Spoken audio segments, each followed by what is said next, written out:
జీవము గల దేవుని సంఘముకు క్రీస్తే శిరసైయున్నాడు. ఆ సంఘము సత్యమునకు స్తంభము ఆధారమునై ఉన్నది.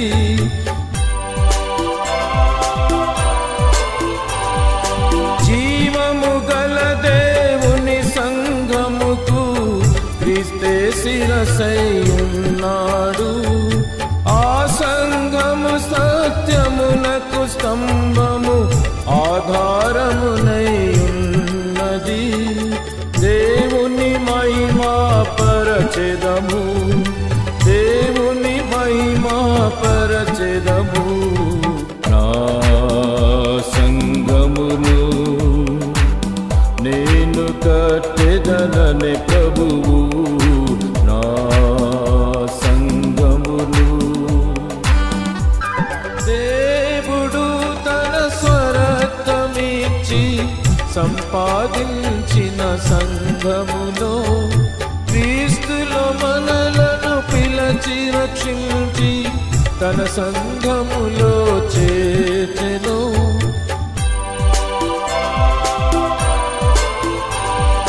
దేవుడు తన స్వరక్తమిచ్చి సంపాదించిన సంఘములో క్రీస్తులో మనలను పిలచి రక్షించి తన సంఘములో చేర్చెను.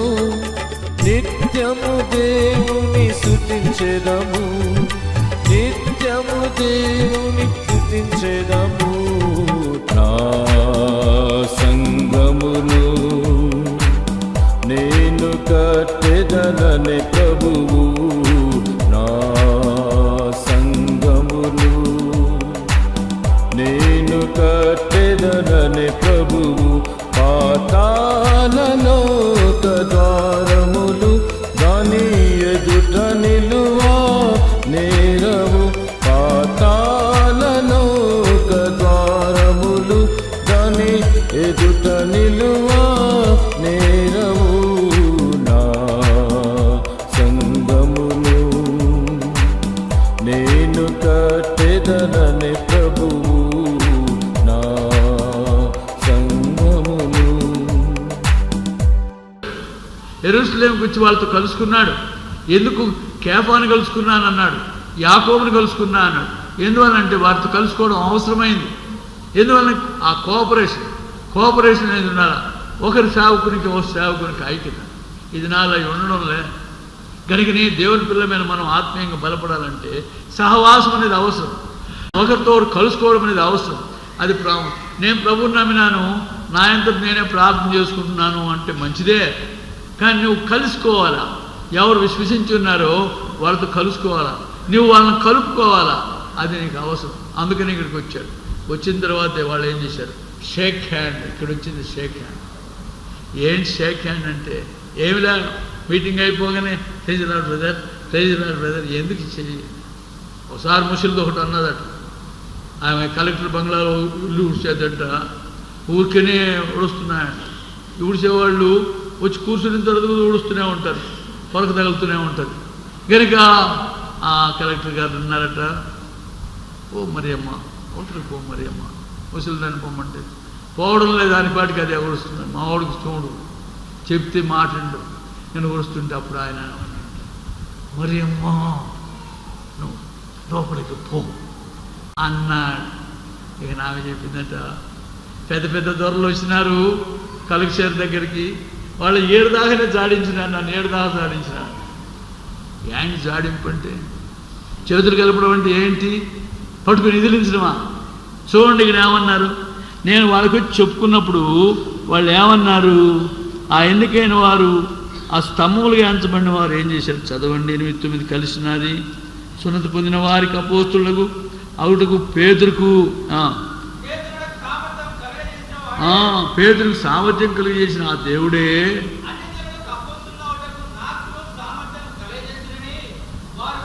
వాళ్ళు గ్రహించినారు. ఏమని?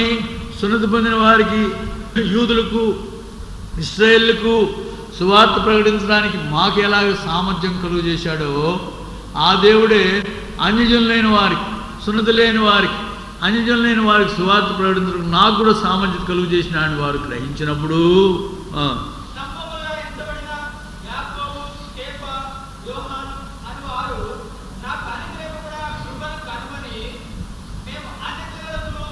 మేము అన్యజనులకును తాము సున్నతి పొందిన వారికి అపోస్తులుగా ఉండవాలని చెప్పి మాతో పాలివారై ఉన్నారని సూచనగా ఆది కుడిచే నాతో కూడా నా కోవర్కరు, మాతో కూడా పనివాడు. ఏం సంగతి నీకు మాకు భేదం ఏంటంటే మేమేమో యూదులకు సువార్త చెప్పేవాళ్ళం, నువ్వేమో అన్యులకు సువార్త చెప్పేవాడు. మేము యూదులుగా సున్నతి పొందిన వారికి సువార్త చెప్పేవాళ్ళం, నువ్వు సున్నతి పొందిన వారికి సువార్త చెప్పేవాడు అని తెలియనట్లుగా వారి చేతులు కలిపి. దేవుని పిల్లలమైన మనం ఈనాడు ఎందుకు ఈ విషయాన్ని గురించి ఆలోచిస్తున్నాం? అక్కడ సున్నతి పొందినవారు, సున్నతి పొందినవారు లేక యూదులు అన్యులు అనే భేదం ఎందుకు వచ్చింది అంటే, ఆ దినాల్లో యూదులు అన్యులతో కలిసేవారు కారు. మేము యూదులు, మేము ప్రత్యేకమైన జనాంగం, మేము దేవుని ప్రజలు నిజమే. కనుక అన్యులు వారు నిరాకరించారు. అన్యులు నిరాకరించి మేము నిష్ఠ నియమాలు గలవారు, మాకు సాంజ్యాలు ఉన్నాయి, మా క్రమాలు ఉన్నాయి, మా ఆచారాలు ఉన్నాయని వారి ఆచార వ్యవహారాల విషయంలో సంతోషించారు. వారి యొక్క ఆచార వ్యవహారాల విషయంలోనే సంతోషించేవారు. కొంతమంది బోధకులు వచ్చారు, దుర్బోధకులు, సహోదరులు వచ్చి కపట సహోదరులుగా వచ్చి వాళ్ళకి ఏం చెప్పారు? నిజమే, యేసు ప్రభువుని నమ్మాల్సిందే, నమ్మినప్పుడు మన పాపం క్షమించబడతాయి అన్న మాట నిజమే. అయితే మాత్రం మనం ఈ సున్నతి లేక ఆచారాలు విడిచిపెట్టొచ్చునా అని దుర్బోధ చేశారు. చదవండి, ఎక్కడ చేశారు దుర్బోధ? 4వ వచనం.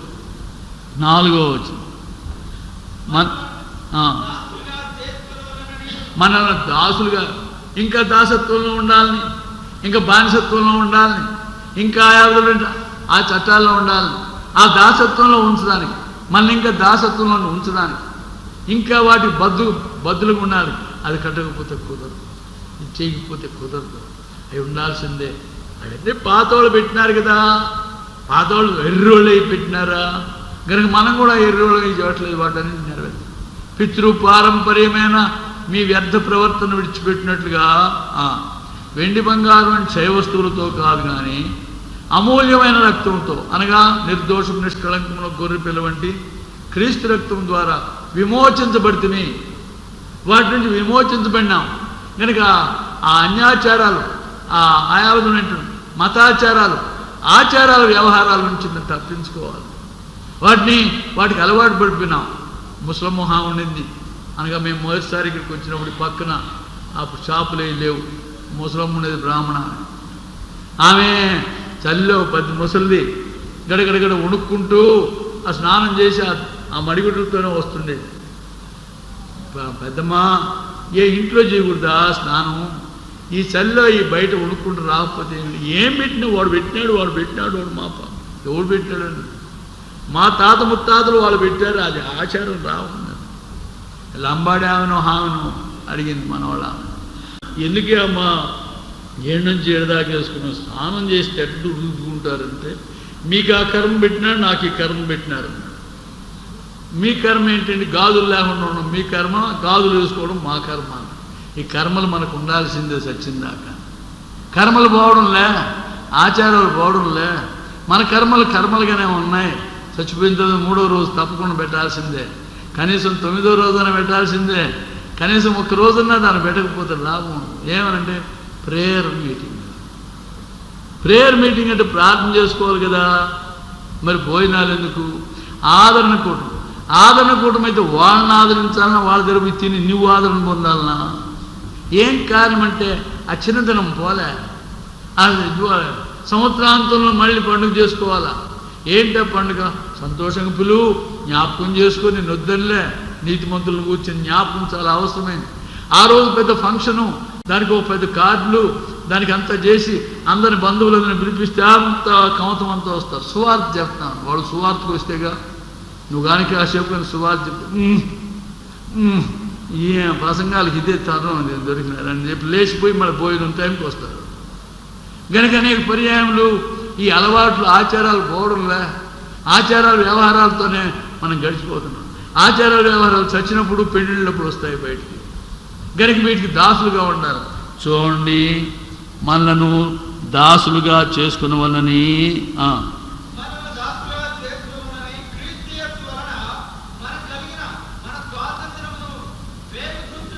క్రీస్తు యేసు వలన మనకు కలిగిన స్వాతంత్రం, ఈ బంధకాల నుండి, ఆచారాల నుండి, అలవాటు నుంచి అందరూ తప్పించబడ్డాడు. ఇప్పుడు చెప్పాం కదా, పితృపారంపర్యమైన మీ వ్యర్థ ప్రవర్తన విడిచిపెట్టినట్లుగా వెండి బంగారం క్షయ వస్తువులతో కాదు కానీ అమూల్యమైన రక్తం, నిర్దోషము నిష్కలంకమును గొర్రె పిల్లవంటి క్రీస్తు రక్తం చేత మీరు విమోచించబడుతారని మీరు ఎరుగుదురు కదా. కనుక మనం ఎరిగినామా? ఇక నా ఆచారం కాదు, నా అలవాటు కాదు, కానీ దేని ద్వారా నేను విమోచించబడగలను? ధర్మశాస్త్ర సంబంధమైన క్రియల మూలంగా కాదు, కేవలం ప్రభువైన యేసు క్రీస్తు అందరి విశ్వాసం వల్లనే నేను జీవించేవాడిగా ఉన్నానని ఎరుగుడు. గనక ఇప్పుడు యేసుక్రీస్తు ద్వారా మరి చదవండి ఆ మాట. యేసుక్రీస్తు ద్వారా స్వాతంత్రం, క్రీస్తు యేసు వలన మనకు స్వాతంత్రం కలిగింది కనుక దాని వేగు చూచుటకు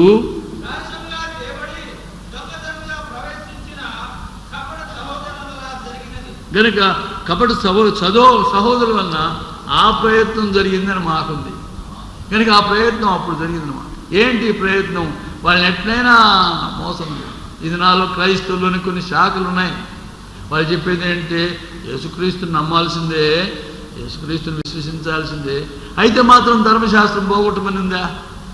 ధర్మశాస్త్రం అనుసరించవలసిందే కదా. మనం ధర్మశాస్త్రానుసారమైన క్రియలు లేకపోతే ఎలాగా అని ఇంకా ధర్మశాస్త్రాన్ని తీసుకొచ్చి పెడతారు. మీరు కనుక విశ్రాంతి దినాన్ని కనుక ఆచరించకపోతే, విశ్రాంతి నుండి కనుక మీరు అనుసరించకపోతే మీకు పాపం.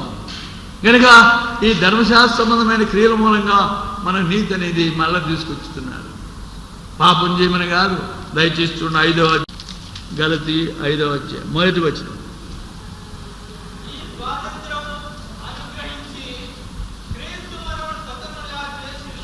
అంటే ఏంటి? చదవండి. స్థిరముగా నిలిచి మరలా దాస్యమనే కాడి కింద చుక్కొనకుడి. మళ్ళా దాసత్వంలోకి వెళ్ళకండి. స్థిరముగా నిలిచి, అదే ఇక్కడ స్తంభములని అన్న మాట. మీరు స్థిరంగా నిలబడి మళ్ళా దాసత్వంలోకి లోపడిపోకండి. నా ప్రభుని నేను నమ్మినాను, నా ప్రభు నా పాపం క్షమించినాడనే విశ్వాసం నిలబడండి. మళ్ళా దాస్యంలో చిక్కుపోడుకోకండి.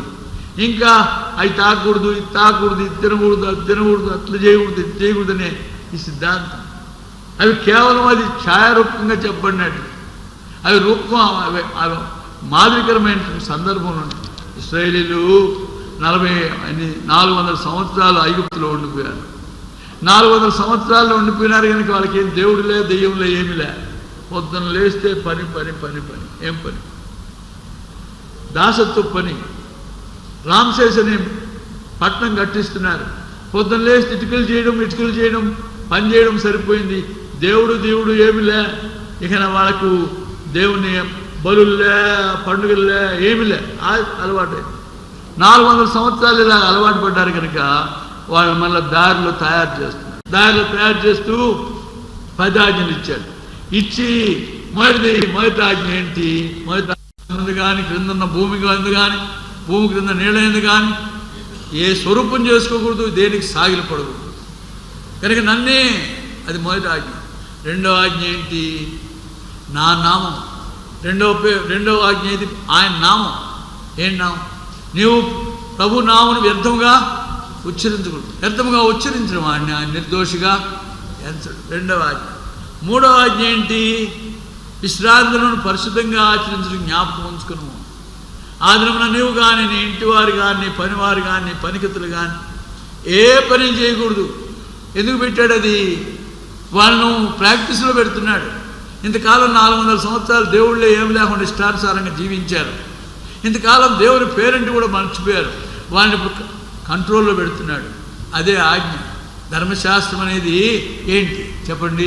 ధర్మశాస్త్రం ఒక పేరు చెప్పండి. ధర్మశాస్త్రానికి బాల శిక్షకుడు. చిన్నవాడిని దారిలో పెట్టేది. బాలశిక్ష అని ఒకటి ఉంది, ఒక పుస్తకం ఇప్పుడు ఉండడం లేదేమో. బాలశిక్ష కానీ బాలుడు కానీ నేర్చుకుంటే వాడు అన్నిట్లో తరువుగా ఉంటాడు. దాంట్లో అన్నీ బాగుంటాయి. పెద్ద బాలశిక్ష ఏంటి, దానిలో శిక్ష బాలశిక్ష అన్నీ ఉంటాయి. 3 అర్థాలు ఎంత, 3 అర్థాలు కాగితం ఉందని ఇదేరా, కాగితం ఉంటే 3 అర్థాలు వేసుకొని చేసి దాన్ని క్యాన్సిల్ కొట్టి దీన్ని క్యాన్సిల్ కొట్టి మొత్తం మీద ఈ బాధ పడలేక ఇప్పుడు పెద్ద పెద్ద చదువులు ఏమైపోయినారు. ఏం కారణం? చదువులు లెక్కలు రాక, ఎక్కాలు రాక, కనుక అన్నీ పుడుచుకోవడం సరిపోయింది. ఏం కారణం అంటే చదువు బాల్యంలో సరైన ఫౌండేషన్ లేదు, అక్షరాభ్యాసం లేదు, కనుకనే వారికి అక్షరం రావడం లేదు. ఎంతమందో చదువులు గ్రాడ్యుయేట్స్ చేసి చూసి అని అంటుంటారు. ఏం కారణం అంటే సరైన శిక్షణ లేదు, ఉచ్చారణ సరిగా లేదు అని పెద్ద బాల శిక్షలు అన్నీ చేస్తారు. ధర్మశాస్త్రం బాల శిక్షకుడు. ఎట్లా వాళ్ళని క్రమశిక్షణలో పెట్టాలనో, ఎట్లా వాళ్ళని కంట్రోల్లో తీసుకురావాలనో, ఈ 400 సంవత్సరాలను వాళ్ళకు ఇన్ని శిక్షలు పెట్టినా మళ్ళీ చేస్తూనే ఉన్నారు, చస్తూనే ఉన్నారు. ఒకడు చితుకులు ఏరుకుంటున్నాడు. చితుకులు అంటే సన్న పుల్లలు, కట్టెలు కాదు, కట్టెలు నరుక్కోలే, చితుకులు ఏరుకుంటున్నాడు. ఒకడు పరిగెత్తుకుని వెళ్ళిపోయి మోషేకి చెప్పాడు, అయ్యా వాడు విశ్రాంతి నాడు చితుకులు ఏరుకుంటున్నాడు అంటే, చితుకుల ఆఫ్టర్ ఆల్ చితుకులే కదా, అయినా దేవుడిని అడిగి చూద్దాంలే అని చెప్పి, దేవా మరి ఏం వాడు చితుకులు ఏరుకుంటున్నాడు అంటే రాళ్ళతో కూడా చంప, చితుకులు ఏరుకోవడానికి రాళ్ళతో కూడా చంపాలి. అంత డిసిప్లిన్లో పెట్టినాడు, అంత డిసిప్లిన్. అందుకనే ప్రభువైన యేసుక్రీస్తు ఒక మాట అన్నాడు, విశ్రాంతి దినం మనుషుడి కొరకు ఇవ్వబడిందే కానీ మనుషుడు విశ్రాంతి దినం కొరకు ఇవ్వబడింది. నేనెవరిని అంటే నేను విశ్రాంతి దినమునకు యజమానుని. కనుక ప్రభువైన అప్పుడు ఏమన్నాడు, నా తండ్రి పల్లె విశ్రాంతి అన్నాడు. దేవుడు పని చేయకుండా ఉన్నాడా? విశ్రమించినాడు కదా. దేవుడు కనుక విశ్రమించినాడంటే మనం అందరం విశ్రమిస్తాం. దేవుడు కనుక ఈరోజు సెలవు, ఇది బంధు కనుక గాలి కూడా బంధు, అంత హోటల్లో బంధు, నేను ఆంధ్ర బంధు కదా, కనుక నేను కూడా బంద్ చేసినాను. ఈరోజు గాలి రాదు, ఎండ రాదు, ఏం రాదు, ఎక్కడో అక్కడ సచ్ ఫీలింగ్ లేకు. కనుక దేవుడు పని చేసిన, అందుకని చెప్పాడు నా తండ్రి పని చేశాడు, నేను కూడా. మరి ఎందుకు పెట్టాలి అది? ఎందుకు పెట్టాలి? ఇది కాదు. సున్నతి కూడా అందుకే పెట్టింది. సున్నతి కూడా వాళ్ళకి పెట్టింది ఇప్పుడు 17వ అధ్యాయంలో. కనుక ఎందుకు పెట్టాయంటే నా కట్టడలకు, నా నిబంధనకు లోపండి, నా నిబంధనలు లోపండి. ఇది మీకు తరతరములు కట్టడ.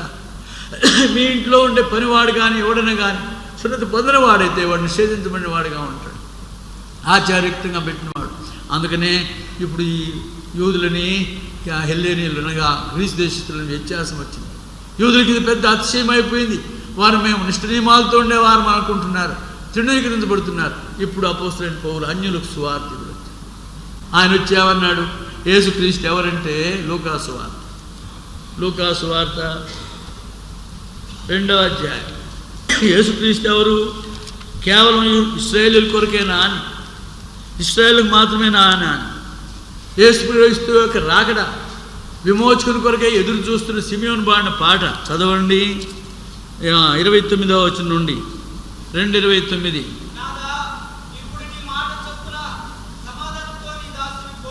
ఎందువల్ల? సమాధానంగా వెళ్ళిపోతున్నా. ఎందువల్ల? అన్యజనులకు నిన్ను బయలుపరిచే వెలుగుగాను, ఇశ్రాయేలులకు మహిమగా. 2 అన్యజనులకు వెలుగు, ఇశ్రాయేలులకు మహిమగాను ఉన్నట్లు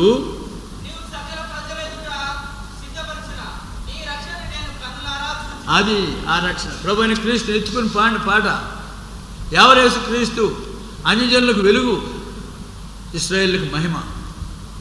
ఇశ్రాయేలుకు మహిమగా ఏర్పరచని నీ రక్షణ నేను కన్నులారా చూస్తాను. ప్రభువైన క్రీస్తు ఆయన ఇశ్రాయేలుకు ఆయన వెలుగు, ఇశ్రాయేలుకు ఆయన మహిమ, అన్యజనులకు వెలుగు. కనుక అన్యజనులకు మాత్రం విడిచిపెట్టలే. యేసుక్రీస్తు అందరికీ ప్రభు. ఎప్పుడు చెప్పాడు ఆ మాట? ఆడికి వచ్చాడు. ఆడికి వచ్చిన తర్వాత చూస్తే అందరూ అన్యులే, సున్నతి పొందినటువంటి అన్యులు. అన్యుల దగ్గరికి వచ్చాడు, వాళ్ళకి దేవుడు బయలుపరిచాడు. వెళ్ళు, అదిగో చర్మకారుడైనటువంటి సీమోని ఇంట్లో ఉన్నాడు, పిలిపించుకో. వచ్చాడు. అక్కడ రాకముందు ఒక పెద్ద దర్శనం కలిగింది. ఓ పెద్ద పాత్ర. ఆ పాత్రలో అన్ని జంతువులు ఉన్నాయి, అన్ని మృగాలు ఉన్నాయి, అన్ని కీటకాలు ఉన్నాయి. కొట్టుకొని తినకూడదే, పొలుసుకున్నా తినకూడదు, గిట్ట మారింది తినకూడదు, కొన్ని రిస్ట్రిక్షన్స్ ఉన్నాయి కదా. ఏమి లేదు, దేవుడు పరిశుద్ధంగా ఎంచిన దాన్ని అపరిశుద్ధంగా ఎంచదు తినమన్నాడు. ఆ మాట అయిన తర్వాత ఏంటి ప్రభు, నేను ఎన్నడూ అపవిత్రమైన తినలేదే. ఏమనంటే అదిగో ఇద్దరు వచ్చిన్నారు మనుషులు, వాళ్ళ అంజులని చెప్పి ఆటంకపడబాకు, పో వాళ్ళతో కూడా. అక్కడికి వెళ్ళిన తర్వాత వాళ్ళకి వాక్యం చెప్తుంటే దేవునికి ఆత్మను వారు పొందినారో లేదో అంటారని ఆనాడు 12 మంది శిష్యుల మీదకి వచ్చినట్టుగా వాళ్ళ మీద కూడా ఆజ్ఞ వచ్చింది. అప్పుడు అంటాడు, ఎట్లా పోయినావా నువ్వు అంజుల దగ్గరికి వెళ్ళిపోయి ఎట్లా నువ్వు వాళ్ళకి బాప్తిస్మం ఇచ్చినావు, అంజుల దగ్గరికి వెళ్ళి ఎలా తిన్నావు అని అంటే అప్పుడున్నాడు, అయ్యా మన మీదకి వచ్చినట్టుగానే వారి మీద కూడా పరిశుద్ధాత్మ వచ్చాడు గనుక నీళ్ళకి ఆటంకం చేయడానికి నేను ఎంతటి వాడిని ఒప్పుకున్నాడు గనుక అన్యజనులకు సువార్తికుడు అయినటువంటి వాడు గనుక దాని గురించి తెలియపరుస్తున్నాడు గనుక అన్యజనులకు ఇశ్రాయేలులకు అనే భేదం లేదు, అందరికీ ప్రభు యేసుక్రీస్తు అందరికీ ప్రభు. ఆయన పక్షపాతి కాడని నేను ఎరుగుదును, అది ఆయన చెప్పిన సాక్ష్యం. గనుక ప్రభు అయిన క్రీస్తు అందరికీ, ప్రతి వారు ప్రయాసపడి భారం మోసుకుంటున్న సమస్తమైన వారులారా నాయకుడు. ఆయన ఒక కులానికి కాదు, ఒక జాతికి కాదు. ఆయన తన పరిశుద్ధ రక్తం చిందించింది ఎవరి కొరకు చదవండి. ప్రకటన గ్రంథం 5వ అధ్యాయం 10వ వచనం. ప్రకటన 5:10.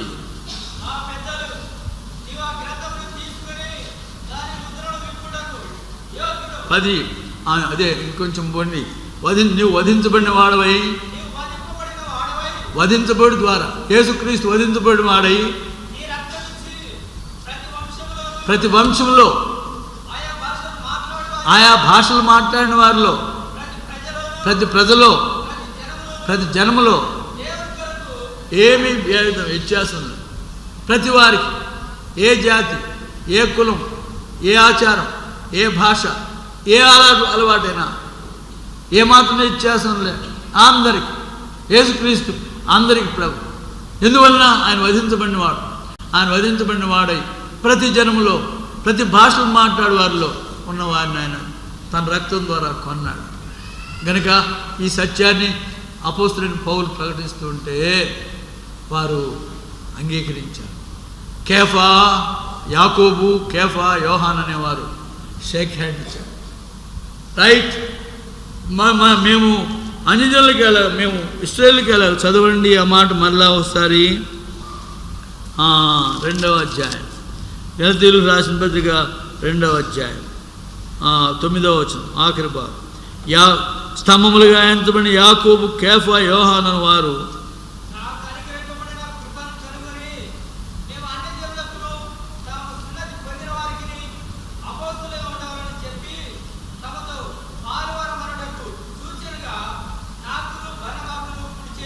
కుడి చేతినిచ్చారు. మీరు ఒకటే, మాకు ఒకైతే ఒక్కటి ఉందండి మాకు. అది ఏంటి అంటే పేదలకు కొంచెం సహాయం చేయాలనే థాట్. దాని విషయం ఏమంటావు? చదవండి.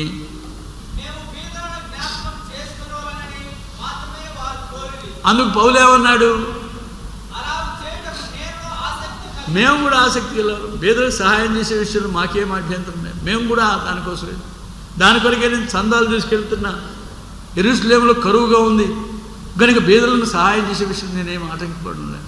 కానీ ఈ విషయంలో మేము మీతో ఒకటన్నా అన్నారు కానీ పోవడంలే. ఇన్ని సంవత్సరాలైంది బిలీవర్స్ అంటున్నాం, అనేకులమేంటో మనం చేస్తున్నాం.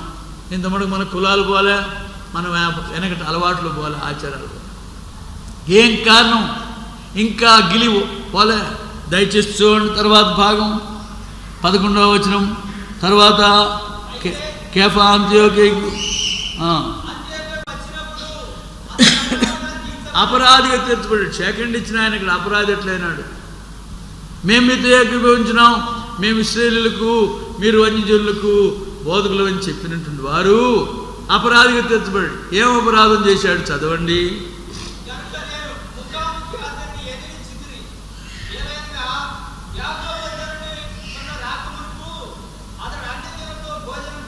అందరితో భోజనం చేసి మనం అందరం బై బై అంటున్నాడు. యాకోబు దగ్గర నుండి, అనగా సంఘ పెద్ద సంఘాధ్యక్షుడు. యాకోబు దగ్గర నుండి ప్రజలు వచ్చే వరకు ఎవరిని రాకముందు అందరితో కలిసి భోజనం చేస్తున్నాడు. ఎప్పుడైతే అక్కడి నుంచి వచ్చారో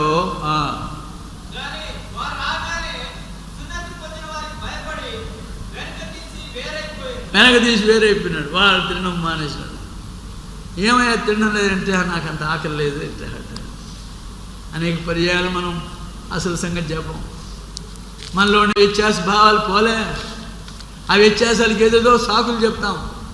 ఈ సాకులు ఆ సాకులు కనుక ఇప్పుడు ఏం చేశాడు? కేఫా కూడా వేరేనాడు. కేఫా వేరైతే పర్వాలే అని కొంచెం దుడుకు మనిషి మొదటి నుండి చదవండి. యూదులు కూడా కొంతమంది ఏకీభవించారు. పెద్దోడే పని చేస్తుంటే వీళ్ళు చేయరా? యూదులు కూడా ఏకీభవించి అన్యజనులతో భోజనం చేయడం మానేశారు. కనుక వాళ్ళు కూడా మాయ వేషం వేసుకుని కలిసినట్టే ఉన్నారు, కలవనట్టే ఉన్నారు, కలిసినట్టే ఉన్నారు, కలవనట్టే ఉన్నారు. అంతలోకి అసలోడికి కూడా వచ్చింది మళ్ళీ శోధన. చదవండి. బర్నబా కూడా కలిసిపోయాడు. చాలా పెద్ద టెంప్టేషన్ అండి ఇది. కలిసి ఉండడం, ఏకగ్రీవంగా ఉండడం. భోజనం చేయొచ్చు, సెకండ్లు ఇవ్వచ్చు, అన్ని బాగానే ఉన్నాయి, కానీ కలిసి ఉండలేము. ఐక్యత, ఏకత్వం అనేది లేదు. కనుక ఇప్పుడు ఎప్పితే వాళ్ళ వెనక్కి తీశారు. కనుక పౌలు ఏమాత్రమైనా లక్ష్య పెట్టినవాడు కాదు. ఏమన్నాడు ఇక్కడ? ఏమన్నాడు 12వ వచనంలో? నేను ముఖాముగ్గా అతన్ని ఏమని ఎదిరించాడు? 14.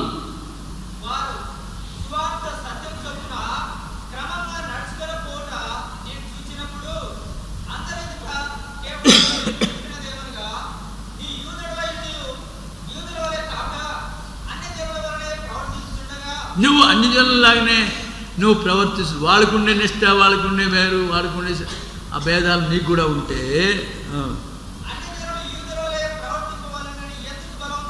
అన్ని జనులు యూదుల వల్ల ఉండాలని మీరు చెప్తావు.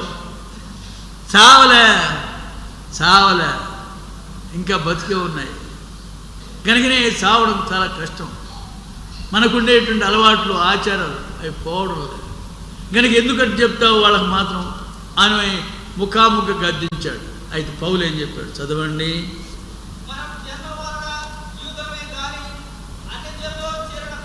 మనం యూదులమే, మన అన్యజనులు చేరిన పాపులం కాము.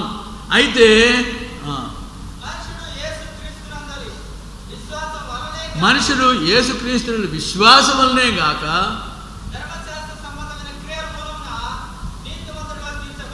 నీతిమంతుడిగా తీర్చబడడు.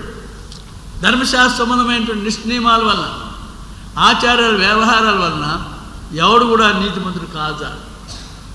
కనుక ధర్మశాస్త్ర సంబంధమైన క్రియలు మనం ఇంకా తర్వాత చదవండి.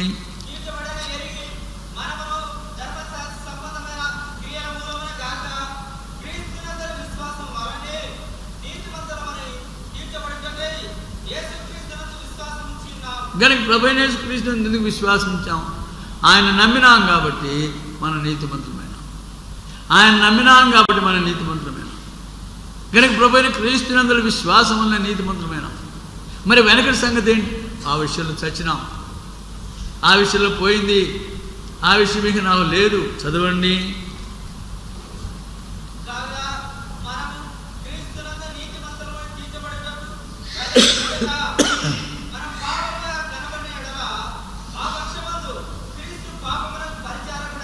అలాగంటే ఆయన పాపం కొరకు పరిచారకుడైనాడా?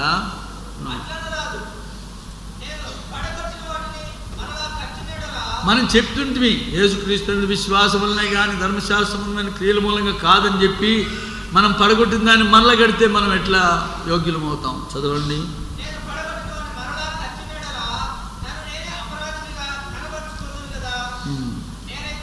నా విషయం చెప్పుకుంటావా? నేనైతే దేవుని విషయంలో నేను జీవించాలని మనకు ఆఖరి మాట. మన విషయంలో అయితే యేసుక్రీస్తును నువ్వు జీవించాలంటే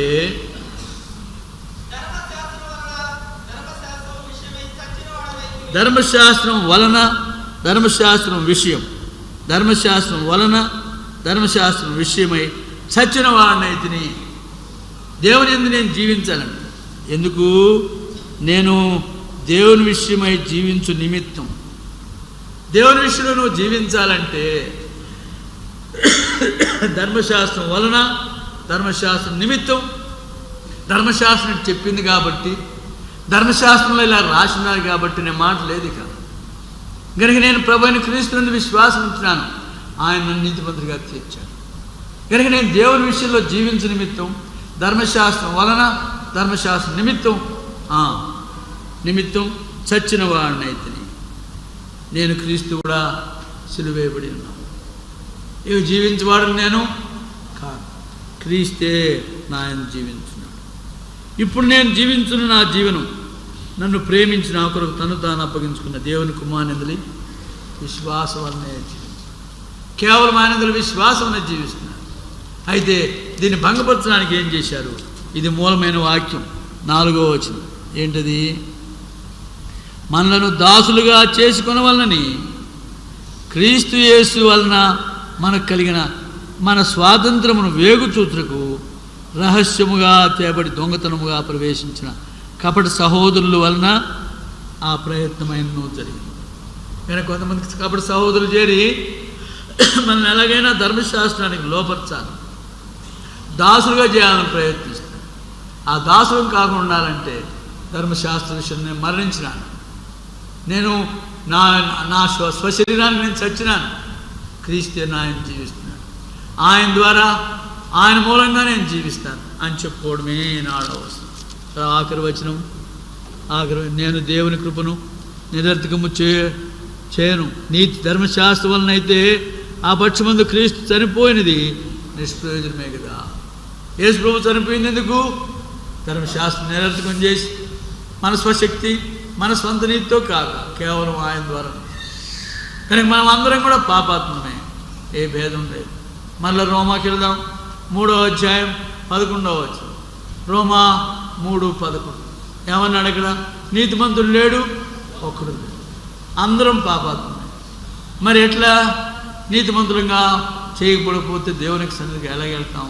20వ వచనం.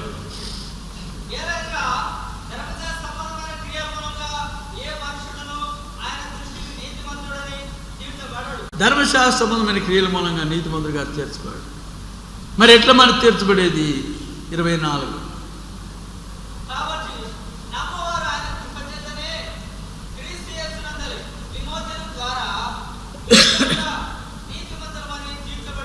యేసుక్రీస్తు విశ్వాసం వల్లనే మనం ఉచితంగా నీతిమంతులంగా.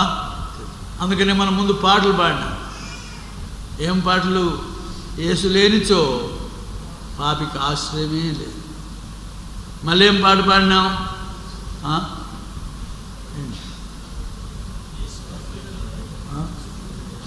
యేసు గట్టిగా చెప్పండి. యేసు ప్రభువే గాక వసతిలో వేరే మార్గం ఏమి? ఆయనే మన పాపం కొరకే ప్రాయశ్చిత్తం. ఆ మతం కాదు, ఏం క్రైస్తవ మతంలోనేనా? మతం కాదు. దేవుడే మానవులందరినీ పుట్టించిన ఒకే దేవుడు. ఆయన మానవుడిగా వచ్చి మన పాపం కొరకు ఆయన ప్రాయశ్చిత్తమైన ఆయన విశ్వాసంతో ద్వారా నీతిమంతులుగా చేర్చుకుంటాం. దేవుడు ఏర్పరిచిన మార్గం, దేవుడు చూపెట్టిన అదే మార్గం. దేవుడు ఏర్పరిచిన మార్గం కాకుండా నా దగ్గర ఒక బంగారం ఉంగరం ఉంది, బంగారం ఉంగరం వేస్తే నా వెయిట్ చెప్తుందా? నాకేం బంగారం ఉంగరం అంటే నాకు కేర్లే. కనుక ఒక ఉంగరం వేసేస్తాను, పోతే పోయింది. బంగారం ఉంగరం ఎత్తి దానిలో వేస్తే ఏమి రాదు, వెయిట్ మన వెయిట్ చెప్పేది. బస్ స్టాండ్ ఆహా నా దగ్గర రూపాయి ఉంది, రూపాయి వేస్తాను, రాదు. ఆడు ఏ కాయను పెట్టినాడు? ఇదివరకు 10 పైసలు పెట్టాడు, ఇప్పుడెంత? ₹1 రూపాయి. ఆ రూపాయి వేస్తేనే వస్తుంది. ఏమంటే అది ఆ మిషన్కి నియమించబడిన నియమం. దేవుడు ఏర్పరచుకున్న ఏర్పాటు ఏదంటే ప్రభువైన యేసుక్రీస్తు విశ్వాసం ఉంచుకోవడం రక్షణ. పాములు గడిచి చేస్తున్నారు. ఏమైంది? అయా మమ్మల్ని తరుణోపాయం, మమ్మల్ని తప్పించే మార్గం ఏముందేమో చూడు దేవా. నీ ప్రజలు మొరబెడుతున్నారు, వారి పాపాన్ని బట్టి వారికి పాములు గడిచి చేస్తున్నారు, బతికే సదుపాయం ఏమనుందా? అప్పుడు ఏమన్నాడు? అరణ్యంలో సర్పమును ఎత్తాడు, ఒక కర్ర మీద ఒక ఇత్తడి పామును, ఇత్తడి తీర్పుకి సాదృశ్యం. వారు చేసిన పాపాన్ని బట్టి వచ్చింది నరకం, వారి మరణం. పాపం యొక్క జీతం అయితే దీనివైపు చూస్తే మీరు జీవం పొందుతారు. ఒకడన్నాడు దాంతో చూస్తే ఎట్లా జీవం పొందుతాం? సైకలాజికల్గా దేర్ మస్ట్ బి సంథింగ్ కదా. మనమేమి ఇక్కడ ఉంటుంది, అదేమో అక్కడే. దాన్ని చూస్తే మనం ఎట్లా బాగుపడతాం? వాడు ఆర్గ్యుమెంట్ పెట్టి దట్ ఈస్ మేర్ ఫూలిష్నెస్, అది మీరు సిల్లినెస్, అది దాంతో మీనింగ్. ఏదన్నా ఇంజక్షనో వేసుకోవాలి, కానీ దాంతో చూస్తే అన్నాడు వాడు చచ్చినాడు. అన్నాడు అది ఇంకేదైనా బంగారు పామై ఉంటే కొంచెం బాగుండు, కానీ పోయి ఇతర పాము వేసాడు, దాంతో చూస్తే ఏమొస్తుంది? తన సొంత ఆర్గ్యుమెంట్స్లో ఎవరైతే ఉన్నారో అందరూ చచ్చారు. అయితే దేవుడు చెప్పాడు నేను చూస్తున్నాను, ఎవరైతే దాని వైపు చూశాడో వాళ్ళు చచ్చారు. నమ్ముడు నీ వంతు.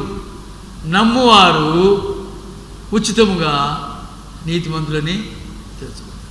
ప్రభు అయిన క్రీస్తే ఆ రక్షణ మార్గం, ఆయనే ఆ సత్య సువార్త, ఆయనందు విశ్వాసం నుంచి ఆయన ద్వారా రక్షణ. మరలా ఒకసారి ఆ సువార్త జ్ఞాపకం చేసుకుందాం. 1 తిమోతి 3వ అధ్యాయం, 1 తిమోతిలో రాసిన పత్రిక 3వ అధ్యాయంలో ఆ సువార్త యొక్క సత్యం ఆయన స్వల్పంగా వివరించాడు. చదవండి 9వ 10వ 16వ వచనం. 1 తిమోతి 3:16. నిరాక్షేపణ, ఏ విధమైన ఆక్షేపణ లేకుండా దేవునికి భక్తిని కూర్చిన మర్మం, దేవుని గల ప్రేమను కూర్చిన మర్మం గొప్పదే. ఏంటిది? దేవుడే ఆత్మస్వరూపిణి, దేవుడే శరీరం గలవాడిగా భూలోకాన్ని ప్రత్యక్షమైనాడు. ఆయన నీతిపరుడని రుజువు చేయబడ్డాడు. దేవదూతలకు ఆయన ప్రత్యక్షమైన తిరిగి లేచి ప్రజలందరికీ రక్షకుడిని ఆయన ప్రకటించబడ్డాడు. లోకంలో అనేకులైనటువంటి వారు ఆయన నమ్మారు. ఈనాడు ఆరోహణుడై తేజోమయుడయ్యాడు. ఇదే ఆ సువార్త. నేడే సశరీరుడైన ప్రభు అయిన క్రీస్తు నీ స్వంత రక్షకునిగా అంగీకరించు. ప్రశ్నించబాకు, తిరుగుబాటు చేయబాకు, వాదించబాకు. కేవలం అదే మార్గం. ఇక దాని గురించి మళ్ళీ ఇంకే వాగ్వాదం. క్రైస్తవులైనా క్రైస్తవేతరులైనా మానవులందరినీ సృష్టించిన ఆ ఒకే దేవుడు సశరీరుడై లోకానికి వచ్చాడు. ఆయన నీతిమంతుడిగా రుజువు చేయబడ్డాడు. ఆయన చనిపోయి తిరిగి లేచాడు. ఆయన లోకం చే నమ్మబడ్డాడు. ఆయన నమ్మకం ఉంచిన తర్వాత ఆయన ఆరోహణై తేజోమయుడిగా ఉన్నాడు. ఆయన తిరిగి రాబోతున్నాడు. ప్రభువైన యేసుక్రీస్తునందు విశ్వాసం ఉంచు. అప్పుడు నీవు నీ ఇంటి వారి రక్షణ. ప్రార్థన. ప్రేమగల మా ప్రియమైన తండ్రి, ఈ సింపుల్ గాస్పుల్, సామాన్యమైన ఈ సువార్తను అంగీకరించలేక ఎందరో నష్టపడుతున్నారు. జ్ఞానులు, మహావేదాంతులు, గొప్ప గొప్ప త్యాగం చేసిన వారు ఈ సామాన్యమైన సువార్తను అంగీకరించలేక నష్టపడుతున్నారు. కేవలం పామరులు, ఎన్నిక లేనివారు, నిషేధించబడినవారు, తృణీకరించబడినవారు ఆ సువార్తను అంగీకరించి ఎంతో గొప్ప మేలు పొందుతున్నాము. కనుక ఈ సత్య సువార్తను భంగపరచడానికి వచ్చే తండ్రి కపట సహోదరులను మేము గ్రహించి గుర్తించి మమ్మల్ని మేము భద్రపరుచుకున్న వారమే. మీ మీదనే మా విశ్వాసం, మీ ద్వారా మేము జీవించు కావాల్సిన సహాయం తెచ్చు. ఈ పరిశుద్ధమైన వాక్యం మీరు దీవించి ఆశీర్వదించి మా ప్రార్థన ఆలకించండి తండ్రి. మీ పరిశుద్ధమైన నామను బట్టి మీ అందు విశ్వాసం ఉంచి, దృఢమైన విశ్వాసం ఉంచి నీతిమంతులంగా తెచ్చుకోవడం సహాయం. గలతీయులను కలవరపరిచినటువంటి కపట సహోదరులు మాలో ఎవరైనా ఒకవేళ ప్రవేశిస్తే మేము ఆ మాట వినక సంపూర్ణ విశ్వాసంతో నడుచుకుంటూ సార్. క్రైస్తవులైనా క్రైస్తవేతరులైనా ఇక ఏ మాట చెప్పినా అటు ఇటు చెదిరిపోక, సర్వశక్తిలో దేవుడు లోకమును సృష్టించిన దేవుడు సశరీరుడై ఈ లోకానికి వచ్చాడు. ఆయన మా కొరకై ఆయన రక్షణకు రక్షకుడైనాడు. ఆయన విశ్వాసం ద్వారా మేము నిజమైన రక్షణ దయచేసినాడు. నమ్ముడికి సహాయం చేయండి. యేసుక్రీస్తు నామమున ప్రార్థిస్తున్నాం.